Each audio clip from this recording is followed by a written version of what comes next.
Welcome to The Explainer. So when you think about the Oscars, you probably picture one single super glamorous night, right?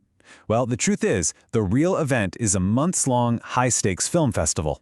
Today we're going to pull back the curtain on the 98th Academy Awards and show you how this race is really run. And this quote from our source material really nails it. It's not a sprint, it's a total marathon. It's this whole circuit of screenings and strategy and networking, and honestly, thinking of it that way is the absolute key to understanding all the drama and the twists and turns that happen long before anyone even steps on that red carpet. Okay, so how does this whole festival actually work? Let's map out the entire journey, from the very first whispers of buzz all the way to the final envelope being opened on that famous stage. So here's our game plan for today. We're going to start with the basics of the big night itself. Then, we'll walk the official timeline that every single film has to navigate. We'll meet the major contenders and get into the new rules that are changing the game. After that, we'll map out the other awards that build momentum. Finally, we'll count down to the telecast and wrap it all up with the big, burning questions that make the night so darn unpredictable. All right, first things first, let's get our bearings with the absolute basics. The who, what, and where of the night this entire season is building toward. The main event itself, the 98th Academy Awards, is all going down at the Dolby Theater in Los Angeles. Mark your calendars for Sunday, March 15th, 2026. The one and only Conan O'Brien's is set to host, and you can watch it all go down live on ABC or stream it on Hulu. And yeah, these seem like simple details, but this right here is the finish line. This is what the entire industry is racing towards. Every screening, every interview, every single piece of strategy is all aimed at this one night in March. Okay, now let's get into the nitty-gritty, the official calendar. This timeline is basically the spine of the Oscar Festival circuit. It shows you all the key dates that really shape the race from the very beginning to the very end. The race officially starts to heat up on December 16th. That's when they announce the shortlists in a few key categories, and that's really the first major cut.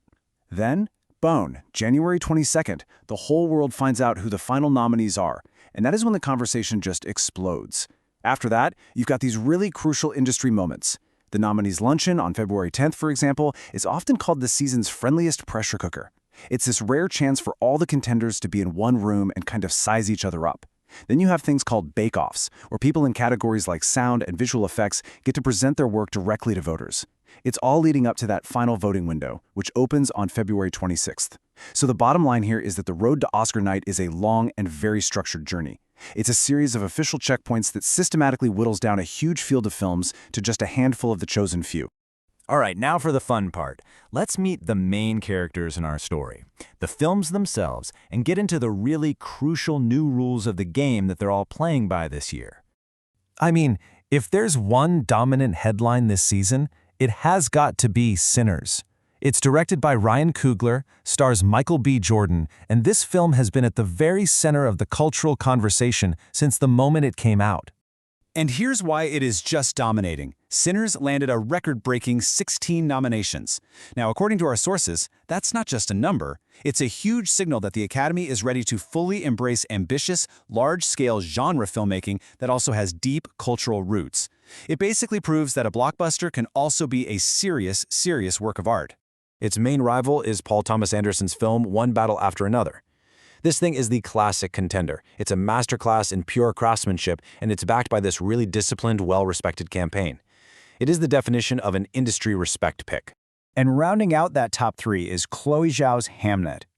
This is being seen as the prestige literary adaptation of the season. It's getting praised for its soulful, actor-focused story and its really deep emotional weight. But listen, it is not just a three-horse race. The field is packed with other serious contenders. You've got films like Frankenstein, Marty Supreme, and Sentimental Value all in the mix for major awards. And international features like The Secret Agent and It Was Just an Accident just go to show how central global cinema has become to the Oscar story. Now let's talk about maybe the biggest structural change this year. The Academy has introduced a brand new competitive Oscar for achievement in casting. This is a huge deal. It finally puts a real spotlight on a craft that's traditionally been behind the scenes but is absolutely essential to making a great film. And the Academy isn't just tacking on a new category. They're creating a whole new process to pick the winner.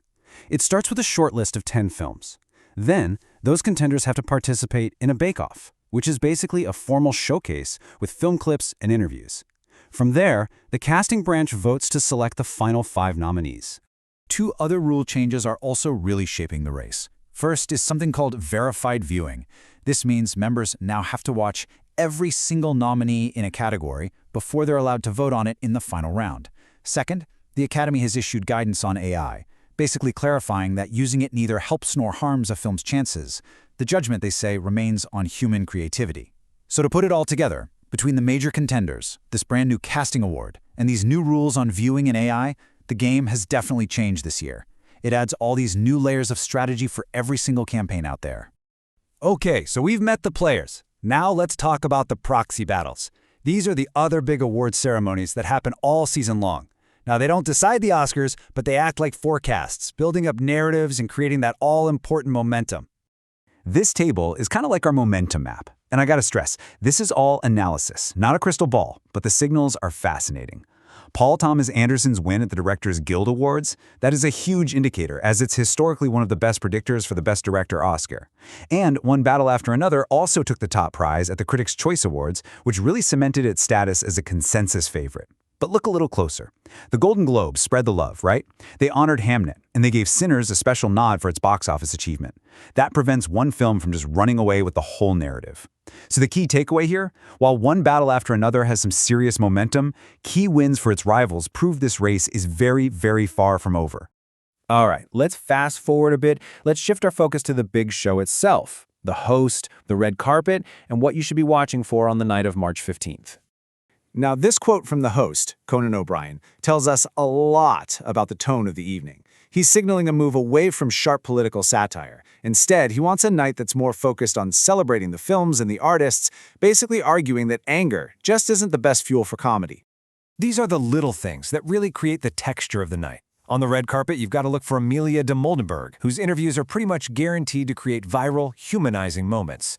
During the show, the tradition of having last year's acting winners, like Adrian Brody and Zoe Saldana, come back to present is always a highlight. And of course, you've got the personal stories, like Kate Hudson bringing her mom, Goldie Hawn. It all adds up to a broadcast that's going to have its own distinct narratives, a celebratory tone set by the host, a red carpet that's built for social media, and that timeless tradition of passing the torch to a new generation of winners.